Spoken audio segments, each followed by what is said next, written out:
Avelo. Joining us now is Connecticut's Attorney General William Tong. Mr. Attorney General, I really appreciate you making time to be here tonight. Thank you.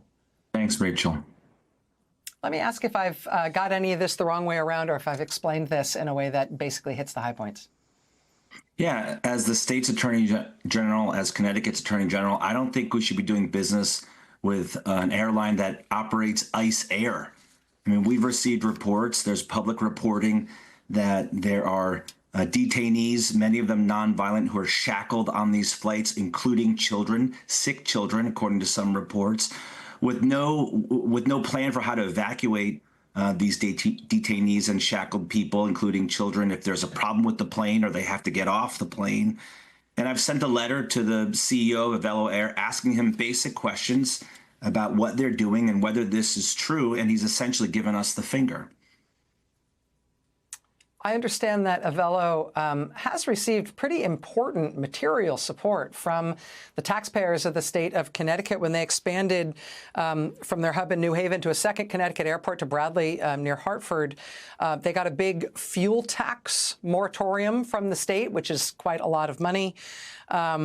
I also understand that from reporting in ProPublica today, that fuel tax moratorium, again, very lucrative for them, is due to expire at the end of June. Is that something that's on the table in terms of the arrangement now? Yeah.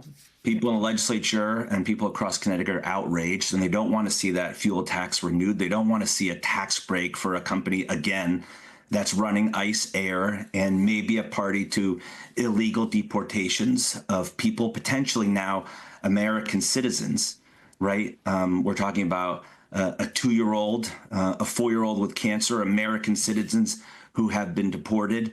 And is ICE Air, is Avelo part of those deportations and part of those flights?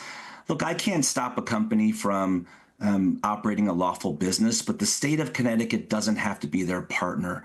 We don't have to operate, we don't have to be a partner and invest in a new terminal, for example. We don't have to give incentives for job creation and essentially revenue guarantees. We don't have to give tax breaks over aviation fuel.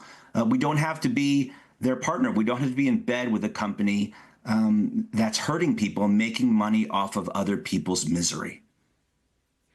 Is the question here, I'm just thinking about the mindset of the company executives here, and what we know was basically what is what they've given us in terms of statements, what they've said in terms of their position on this. Is it your sense that the company is considering abandoning these contracts with the federal government so as to retain its relationship with states like yours?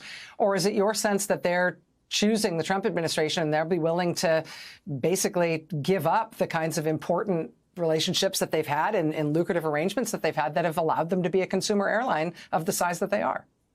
Yeah, I don't really know, because they won't answer my questions, and they've told me to go pound sand and take a hike, and they're not talking to me. So I can only assume that they intend to make money off of other people's misery. And the explanations that I've heard is, well, you know, we're having trouble with our business, and the only way we can survive is by running ICE Air. And if that's the only way you can survive, then it sounds like you've got bigger problems with your business. I've also heard, come on, you know, it's legal. Can't we just operate this unethical, immoral business so we can survive? And the answer is no.